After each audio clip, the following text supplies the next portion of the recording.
तुम्हालाही जर शिमला मिरचीची भाजी आवडत नसेल तर एकदा नक्की ह्या पद्धतीने ट्राय करून पहा। त्यासाठी मी इथे शिमला मिरची बारीक लांब साईजमध्ये कट करून घेतले।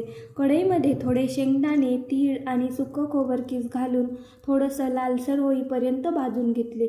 मग हे सगळं मिक्सरच्या भांड्यामध्ये जाडसर अशा पद्धतीने वाटून घेतले। मग त्याच कढईमध्ये तेलात जिरे, एक बारीक कांदा, हिरवी मिरची आणि बारीक कट केलेला टोमॅटो जरासा तेलात परतून घेतला। त्यानंतर वरून मीठ, लाल मिरची, हळद, एव्हरेस्ट मसाला, धण्याची कूट ॲड केली आणि हे सगळं पण तेलामध्ये चांगलं परतून घेतलं। त्यानंतर मग बारीक कट केलेली शिमला मिरची त्यात टाकून चांगली मऊ होईपर्यंत परतून घेतलेली। हे पहा, अशा पद्धतीने माझी शिमला मिरचीची भाजी बनवून रेडी झालेली आहे। ही भाजी तुम्हाला आवडली असेल तर नक्की लाईक करा, शेअर करा आणि सबस्क्राईब करा। Thanks for watching. Bye bye.